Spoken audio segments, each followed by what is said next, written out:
síðasti en alls ekki sísti ræðumaðurinn hér í dag einmitt Sigurður Ingi Jóhannsson, innviðaráðherra, og hans erindi fjallar Sundabraut, staða og næstu skref. Gjörðu svo vel.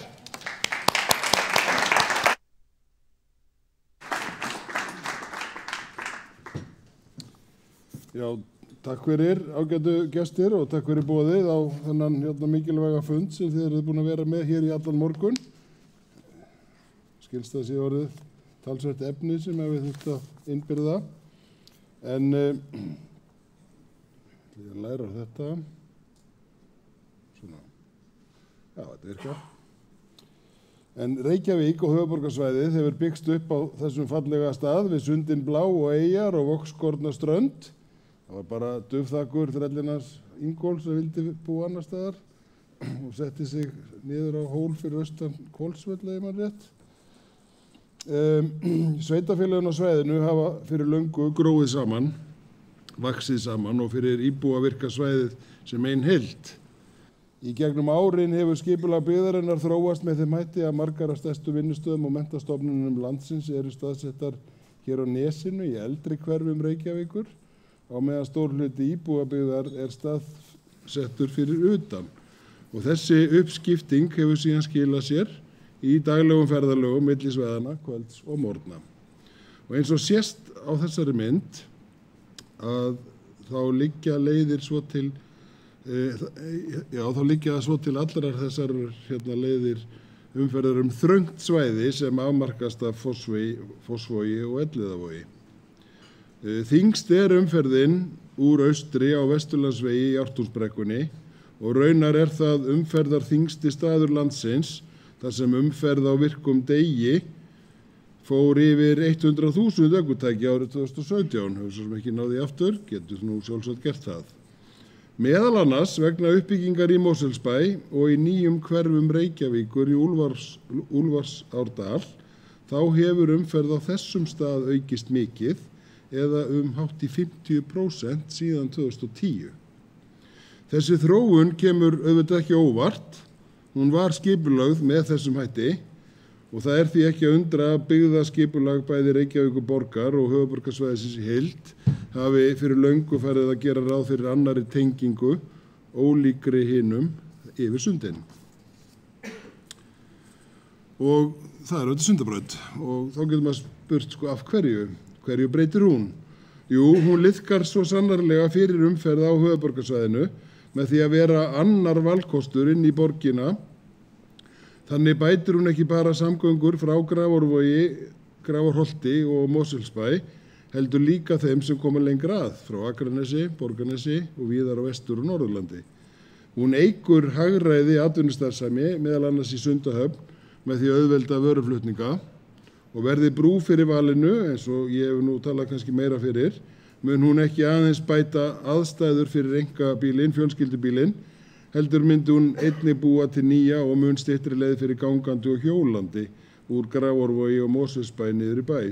Svipað og fyrirhuguð Fossvogsbrú mun gera fyrir Kársnes og Kópavog og það svæði. Þá myndast með Sundabraut möguleiki á nýrri og betri tengingu almenningssamgangna. Nú, kostnaðurinn er talsverður. Lagning Sundabrautar dýr framkvæmd, reyndar og raunar sennilega dýrasta einstaka framkvæmdin á íslenska vegakerfinu, kannski fyrir utan Kóngsveginn sem var lagður 2006-07, minnir hann að vera 14% af landsframleiðslu, sem við getum þá reiknað út hvað En það ekki síst þverun Kleppsvíkur sem dýr, og eins og sést hér að þá munar talsverði í kostnaði eftir því með hvaða hætti víkin verður þveruð. Þannig gerir nýlega uppfærð kostnaðaráætlun ráð fyrir að þverun og brú verði sirka 14 milljörðum ódýrari heldur en í göngum.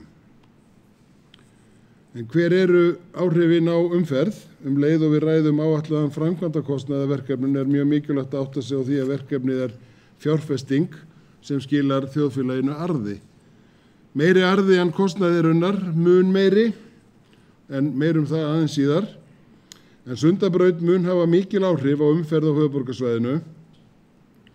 Umferðarspá gerir ráð fyrir að umferð Sundabrú verði alltaf 45.000 ökutæki á sólarhring og að heildarakstur á höfuðborgarsvæðinu gæti minnkað 150.000 kílómetra á hverjum sólarhring. Það er öllum ljóst að slíkt mun hafa gríðarlega umhverfislegan ábata að ekki sé talað slys, hávaða og tafir. Myndin hér sýnir áhrif á umferð eftir vegum. Rauðlína merkir aukningu sem verður svo til bara á Sundabrautinni sjálfri og kannski tengdum aðreinum. Græna línur sýna minni umferð og minni tafir.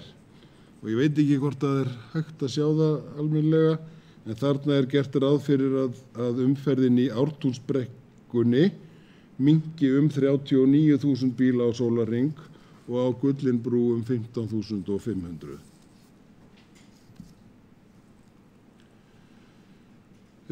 Núna nýverið bárust okkur niðurstöður svokallarar félagshagfræðilegar greiningar á Sundabraut.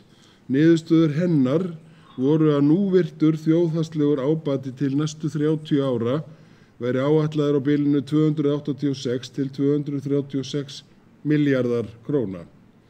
Heildarábati notenda var metin á bilinu 216 til 293 milljarðir króna og innri raunvextir á bilinu 11,5 til 12,2% og ábata kostnaðarhlutfallið 2,9 til 3,3.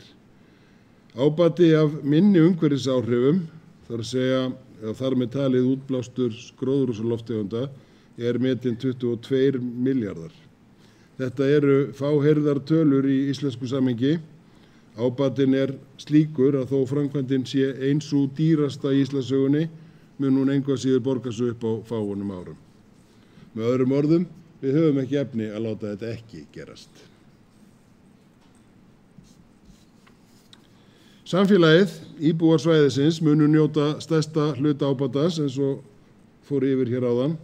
Stærð fjárfestingarinn þó slík að ef hann ætti að fjármagna með hefðbundnum hætti í gegnum fjárlög og samgönguáætlun hætt við að hún myndi taka svo til allt svigrúm til nýframkvæmda á mjög löngu tímabili. Brýn þörf fyrir samgöngubætur hins vegar til staðar land allt og ekki í boði að fresta öllum slíkum verkum kannski áratug. Þess vegna ráðgert að Sundabraut verði fjármögnuð í samvinnu ríkis og einkaaðila, þannig að fjármögnun framkvæmdanna hafi ekki áhrif á bókhald ríkisins og ramma fjárlaga til fjárfestinga í samgöngum. Og í lögum samvinnuverkefni sem samþykkt voru á Alþingi árið 2020 Sundabraut þannig ein af þessum 6 tilgreindu verkefnum sem stefnt að verði unnin með þessum hætti og reyndar langstærsta verkefnið. Leið þá gert ráð fyrir að innheimt verði veggjöld að umferð brautina. Það ekki ljóst núna hve lengi slík gjaldtaka myndi vera, en lögin gera ráð fyrir að það sé að hámarki 30 ár. Getur auðvitað orðið styttri ef að hlutir æxlast þannig. Nú, hver þá staða núna? Jú, hún sú að unnið í samræmi við sameiginlega yfirlýsingu ríkis og Reykjavíkurborgar lagningu Sundabrautar sem við Dagur handsöluðum við Kleppsvík á þessum fallega en aðeins vindasama júlidegi síðasta sumar. Samkvæmt henni sammælast aðilar að unnið verði í sameiningu að undirbúningi framkvæmdarinnar, þannig að framkvæmdir geti hafist árið 2026 og brautin verði tekin í notkun árið 2031. Brautin yrði lögð alla leið á Kjalarnes í einni samfelldri framkvæmd og að alþjóðleg hönnunarsamkeppni verði haldin útlit Sundabrúar verði hún fyrir valinu. Þessi skilningur meðal annars staðfestur í stjórnarsáttmála núverandi ríkisstjórnar og því unnið að undirbúningi meðal annars á vettvangi vegagerðarinnar. Og hvað ætlum við að gera næst? Jú, næstu skref í verkefninu því í tengslum við undirbúningsvinnu og í því legg ég áherslu á að gott samráð verði haft við alla hagsmunaaðila og þar ekki síst íbúa í nærumhverfi framkvæmdarinnar. Verkefnið mun kalla á samvinnu við bæði Faxaflóahafnir og þau fyrirtæki sem starfa í Sundahöfn, ekki síst í tengslu við mögulegar breytingar á höfninni sjálfri. Vinna þarf nauðsynlegar breytingar á skipulagsáætlunum ásamt því að meta þarf umhverfisáhrif framkvæmdarinnar. Allt í allt gert ráð fyrir að verkefni geti verið komið á útboðsstig eftir 2-3 ár eða 2024. Framkvæmdatími áætlaður 4 til 5 ár. Það auðvelt að telja þetta upp hér, en í þessum skrefum felast gríðarlega mikil vinna margra aðila. Miðað við áætlanir þá gert ráð fyrir að Sundabraut geti opnað fyrir umferð árið 2031. Þegar ég horfi tilbaka þann tíma sem ég hef verið ráðherra samgöngumála, held ég að það sé ekki hægt að segja annað en að þessu verkefni hafi verið unnið af krafti. Fyrsta skrefið gerðist á umferðarmiðstöðinni Reykjavík, sem var birt hérna áðan, þegar ég og borgarstjóri og bæjarstjórar höfuðborgarsvæðinu skrifuðum undir viljayfirlýsingu um uppbyggingu samgönguinnviða á svæðinu. Sú uppbygging eins og þekkt orðið gríðarlega víðtæk og samgöngusáttmálinn meðal annars ein af niðurstöðum þess. En þarna var líka lögð áhersla á að leiða málefni Sundabrautar til lykta. Starfshópar voru skipaðir og síðan hafa borist 3 skýrslur, hver annarri betri. Sú fyrsta lagði mat á þær hugmyndir sem höfðu verið uppi Sundabraut með tilliti til stöðunar eins og hún í dag. Sá hópur grisjaði kostina og eftir sátu 2, göng og brú. Næsti hópur vann nánara mat á þessum kostum og uppfærði bæði hönnun og kostnað ásamt því að endurmeta umferðarflæði í nýju líkani. Sú þriðja og nýjasta lagði svo félagshagfræðilegt mat á framkvæmdarkostina. Þessu til viðbótar voru svo samþykkt á Alþingi bæði samgönguáætlun 2020 til 2034 og sérstök lög samvinnuverkefni sem gerðu ráð fyrir Sundabraut. Sameiginleg yfirlýsing ríkis og borgar lagningu Sundabrautar markaði tímamót því það má segja að með henni hafi formlegur undirbúningur framkvæmdarinnar hafist. Svo það sem á að fara að gerast á næstu árum, hönnun, undirbúningur, útboð og loks framkvæmdir og lokatakmarkið að til verði ný leið Sundin blá, Sundabraut. Einhverjir hafa gagnrýnt þessa tímaáætlun, fundist hún of löng, sem hún er löng. Og þetta svona vissulega lengri tímaáætlun en svona sést almennt fyrir vegagerðarverkefni hér á landi. En framkvæmdin líka í algjörum sérflokki og ég held að ég geti alveg kinnroðalaust lýst því yfir að frá 2018 hefur verið bæði unnið hratt en kannski umfram allt faglega að verkefninu.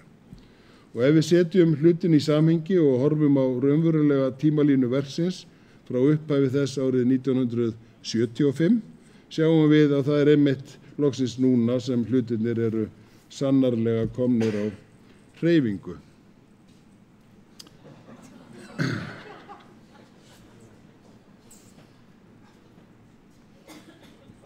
Við sjáum fram á miklar framkvæmdir á höfuðborgarsvæðinu, eins og hér við farið yfir í dag. Framkvæmdir sem munu breyta umferðinni, minnka tafir og mengun, en síðast en ekki síst auka lífsgæði fólksins sem býr hérna. Og allt byrjaði þetta með mikilvægu samtali sem gat af sér samgöngusáttmálann. Þannig það mikilvægt að tala.